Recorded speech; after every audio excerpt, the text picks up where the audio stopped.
Hello everybody, this is Howard the Teaserking coming to you with a I'll be brief video on the NBA playoffs. As I stated in other videos and on my Facebook and Twitters, the NBA playoffs is about finding even teams and betting the loser back. Why bet the loser back? Because the team that loses is a little bit more motivated the next game, and the team that wins kind of relax, and the need to win has lessened. It's just the way it is. It's all psychology, it's all motivation, and the team with the team who has won and is leading the series. Now keep in mind, these are even games. This isn't, the 1 seed playing a really weak 8 seed, and the 1 seed's going to win every game. That's not what I'm talking about here. So we have two very key series, very strong plays here. I'd fire at least 15 units of whatever you bet on these games. Let's walk them down. Cleveland, -7 to Boston. See, here's the beauty of it. Everybody looks. Boston at home wins game 1. And then, so you're not sure if Cleveland's going to come back in game 2 or the mismatch is still there in Boston. So Boston wins game 2 rather handily. So now you ask yourself, is the series even, or is Boston like so much better than Cleveland? Well, you got LeBron, so he's the neutralizer, and what happens is the role players play better at home. The guys coming off the bench who shoot better at home than they do on the road. LeBron will play better. He'll get all the whistles. And let's not forget, the TV and the league aren't going to let this go sweep, right? They're not going to let Boston win game 3 and 4, and they win 4 straight. And Boston's frankly not good enough to beat LeBron 4 straight if it was normal and the refs were just calling it straight, which we know they won't. So you have Cleveland, just if we just take a look at it, Cleveland loses this game, they go down 3-0, the series is over. Maybe they win game 4 and then they lose game 5 and it's all done. This is a must win for Cleveland. Boston up 2-0 really has got what they want. Even if they lose both games in Cleveland, they go, well, we're 2-2 and we got the home field advantage, home court advantage. Either way. So with that said, Boston's mindset is, we got our 2. Let's split in Cleveland. They're not looking to win all 4 because psychologically you can. And there's LeBron, and it's at Cleveland.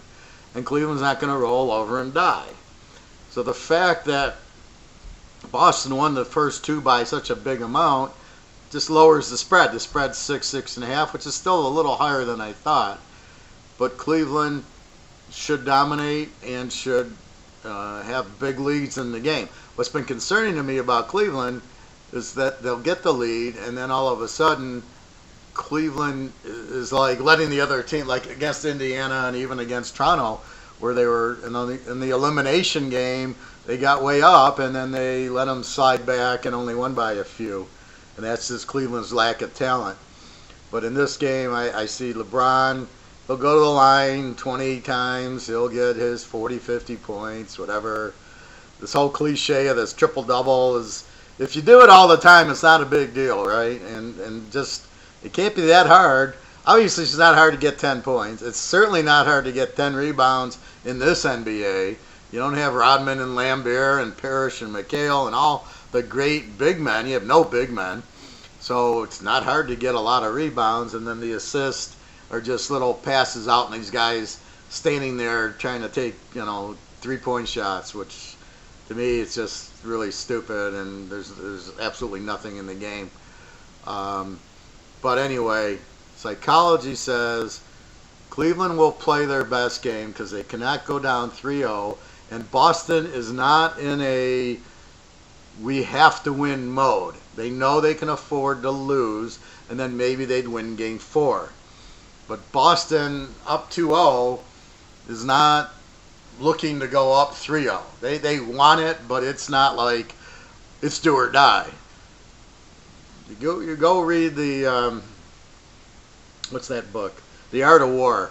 And in the Art of War, it says when the team or army has their backs against the wall, they play their best. That's what we have here. Cleveland's back is against the wall. It's do or die. They will win, and they will win by more than double digits, 15 to 20 points. Boston will just go, it's okay, we could afford to lose. Cleveland has to play their best game. LeBron will take over. He'll get every call, 20 free throws at least. Boston won't get any of the calls. The league, the TV does not want a 4-0. Cleveland's going to win just because of that. And the refs will, home court refs. I'm sure the biggest homer ref will be reffing this game. Take Cleveland, lay the 6.5, bet it as much as you want. This game is a lock. Boom. Second game, Houston at Golden State. Now let's teach you this one. You bet the loser back. So we had Golden State wins game 1. You bet Houston back last game because Houston cannot afford to go down 2-0. It's the same thing, right? They can't afford to go down 2-0. It's a perfect. They have to win the game. They were laying 1 or 2, I think, or not a lot. And here's against Golden State, who matched up well in the first game, but Houston has to win at home. They can't go down 2-0 and go play 2 games at Golden State. So Houston backs against the wall, plays their best game. Golden State relaxes because Golden State says what? We came for a split. I've heard this with Larry Bird and Magic and Isaiah. We want a split on the road. Well, that's what they got. Golden State wins the first game. They don't even care about the second. Houston can't go down 2-0. So what happens? Houston blows them out. So now there's a little doubt like, maybe Houston can win. No, Houston can't win. Golden State will blow them back out in game 3. Why? Because Golden State now can't afford to lose both games at home and go down 3-1 and go back there. So Golden State has to win. They're pissed after the loss. They're embarrassed. They got too much talent. Houston has no defense. I mean, Harden, he's going to play better at home. And their role players are going to play better at home. Now watch Golden State's role players going to play much better at home. They'll hit all their shots. Steph Curry, Durant, everybody will be peaked. They'll get all the calls. Golden State will win big in game 3. Now with that said, then you come back game 4 and you look, it's a little tougher. You look for Houston to bounce back on the loss, but you got to be careful there. See, this game, like the Cleveland game, is a must-win. They can't go down 3-0, and that's what you want. You want Golden State to win both games at home. For sure, we want them this game. This game is lock Golden State, lay the 6, lay the 7. That's your first game because they have to win it. Now, if Golden State wins and goes up 3-1, the lock goes on Houston in game 5 because they're down 3-1. They have to win. Golden State relaxes because they're going to get them in game 6, and that's how you bet it. The team knows they're coming home. They relax. The other team has to win, and that's why you bet the home team in game 5. So the best scenario is we've got a lock on Cleveland. They go up. It's now 2-1. We got a lock on Golden State. They go up 2-1 because they lost. And Houston's really just an offensive team. You need defense, and Golden State's a better team at home. Then game 4, you got to be careful with. That's not like a lock. That's like, I like Houston, but I don't trust them on the road, and Golden State needs it. And you hope Golden State goes up 3-1. Game 5 is the hammer game. So if Golden State goes up 3-1, you hammer Houston. If it's 2-2, that means Houston won after a loss, then you bet Golden State. Anytime Golden State loses, you bet on them the next game. Houston's not the same, but they did get fired up, but again at home. They're not a very good road team in the playoffs against the Golden State. Golden State's going to pound them. So Golden State will pound them. Be careful game 4. If it's 3-1, we jump on Houston in game 5 at home and Golden State at home in game 6.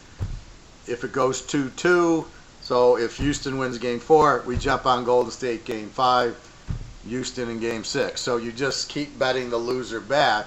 And the key is the series are even. Houston and Golden State, Golden State's a better team, but not by a lot. And Houston, they showed they could beat them. They got the win in a must-win.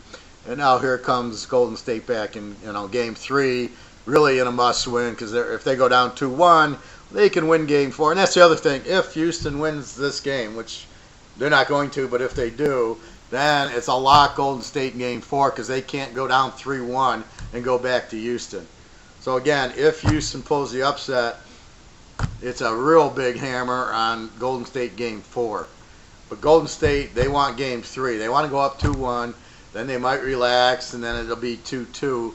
But probably go 3-1 Golden State, and then we jump on Houston. But game 5 will be our jump-on game. And then you just watch as it goes.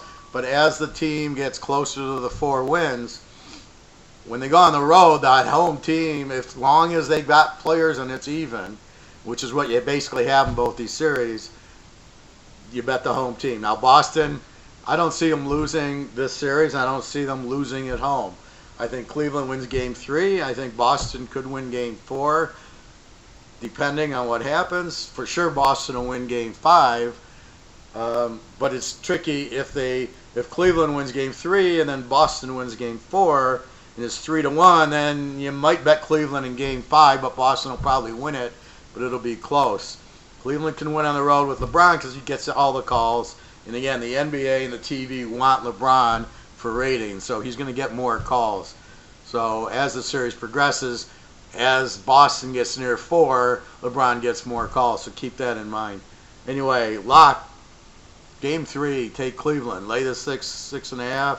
Lock. Take Golden State. Game 3 after a loss at home against a weak Houston defense. And then we'll see what happens in Game 4 with both series. All right, everybody. Howard the Teaserking. A little playoff basketball here. I do it all.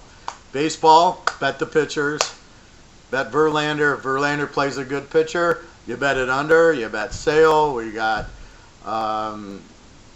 Hap on Toronto, I love. He makes me money. Scherzer, right down the list. And when you get 2 bad pitchers, you bet it over. If you got 2 really strong pitchers, you bet it under. And you go from there. But Verlander's on fire. And you just look for the big ace on each team, and you bet the ace. And you don't screw around with the offense. It doesn't matter. Nobody can hit Verlander. Nobody can hit Sale. Nobody can hit, normally like a Kershaw, Hugh Darvish when they're healthy. So you bet the pitcher. But Scherzer, you're not hitting that guy. So that's what you look for in baseball. Football, coming up too. Magazine should be out in a couple of weeks. I can do all my analysis. Please watch my draft videos. There's a lot of insight. And again, most of the players will not make the teams who got drafted. Therefore, my analysis, like Cleveland, I got to believe Tyrod Taylor, unless he gets hurt in the preseason, is going to quarter for Cleveland. That makes Pittsburgh a much stronger bet week 1. However, when Mayfield gets in, that's when you got to double check the trends and go, well, let's look at Mayfield trends. So you start Mayfield trends, see how he is on the road as a dog, pretty much most of the time. Cleveland has gotten a little better. Their running attack with Chubb and Hyde could be a little better. Their receivers look better. Their defense probably still sucks, but we'll take a look at it. And that's what you look at. And that's what's going to evolve during the season is who got a better defense, who can run the ball and has more balanced offense, over or unders, and we just go from there. I don't expect a lot from these new quarterbacks. Maybe Josh Rosen at Arizona, but Bradford's there. He'll be the starter. The only one I'm concerned about is Minnesota with Kirk Cousins. I don't think he's better than Keenum, and Keenum's at Denver. Now I look with Denver's defense and what they've added in their running back. Denver could be right back in the playoffs. I think they made huge advances with Keenum, and then they have Paxton Lynch, who hopefully will be healthy. He'll get out there. Bryce Petty's in Miami. Hopefully they'll start using him. And off we go. All right, everybody. Well, that's it. I just wanted to check in and make you some more money in the NBA playoffs. All right, everybody, have a great day. Good luck.